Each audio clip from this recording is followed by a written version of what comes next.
Hello, my name is Fiona, and I'm a certified teacher and a Praxis coach with Study.com. Are you planning to take the Gifted Education test?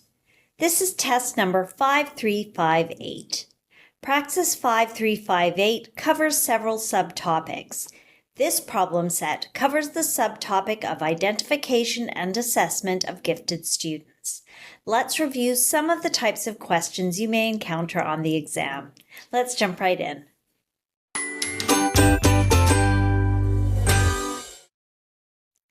Problem number 1. What is one difference between gifted students and those with ADHD? Giftedness and ADHD are well understood, but ADHD has definite standards with objective guidelines set forward by the United States government. There is the Individuals with Disabilities Act. It's a federal law. It requires public schools to provide adequate public education to eligible students.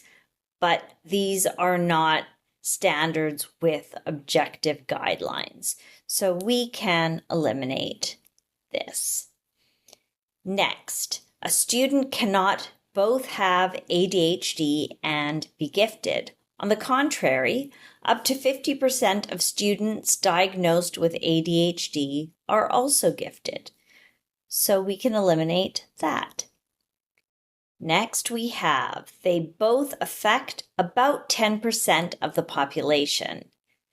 Universally, ADHD affects about 7% of the population, and about 5% of the population can be called gifted. So this is not factually correct. Finally, we have a doctor can diagnose ADHD, but school districts determine which students are gifted. A diagnosis of ADHD can only be made by a mental health professional.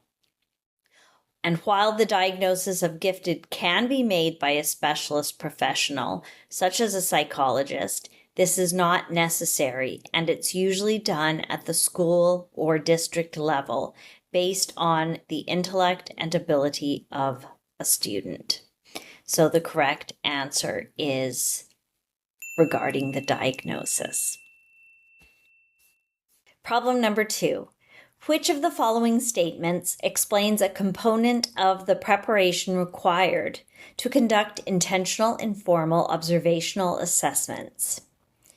Intentional observational assessments provide opportunities to observe performance-based tasks. There are several steps involved in preparation. 1. Fully comprehend educational standards and learning objectives to determine assessment criteria. 2. Identify what the student needs to do to meet these learning objectives. 3. Create a rubric based on what you've identified in step 2. And 4. Provide each student with this rubric so they are fully aware of the expectations. So let's go through each of the answers. A teacher must notify students' parents that an informal observation will be occurring. That is not one of the steps, so we can eliminate it. A teacher must fully comprehend the educational standards and objectives for their subject area. That is step 1. So let's put a circle around that and go on. A teacher should remind students that an observation will happen within a week of the assessment. That is not one of the prep steps, so we can eliminate that one as well. Lastly, we have a teacher needs to prepare for a certain number of weeks to ensure the observation is accurate. That also is not one of the steps. So in fact, this one is correct. A teacher must fully comprehend the educational standards and objectives for their subject area. Problem number 3. Which of the following scenarios explains an appropriate method for assessing prior knowledge? A teacher reviews standardized test scores from former students to gain insight before creating a new unit or lesson. Using information from former students is not going to be an assessment of the prior knowledge of current students. So we can eliminate that one right away. Skipping 2, a teacher asks for observations from other faculty or staff about certain students to get an understanding of their knowledge. These faculty members may or may not have touched on the subject that the teacher wants to assess prior knowledge of, and by only talking about certain students, it's not effective in any way. So we can eliminate that one as well. A teacher surveys students' parents about their understanding of students' interests or views. Interests or views, according to the parents, again, is not an assessment of the student's prior knowledge on the unit or lesson.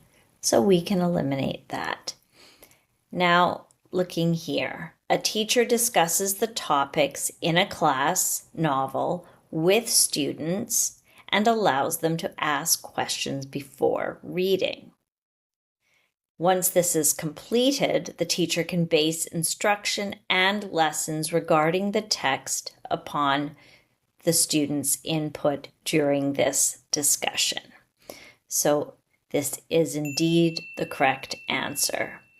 We also have here some effective ways to gauge prior knowledge, and there are many more than this, but these are 4 of the ones I picked out: quizzes, games, think, pair, share, and classroom discussions. So we can definitely be confident that this is the correct answer. I hope I was able to clarify the subtopic of identification and assessment of gifted students so that you now have a better understanding of the types of questions you can expect to find on the exam. Please remember to like and subscribe to this channel so that with Study.com's help, you will feel confident and prepared on exam day. Bye for now.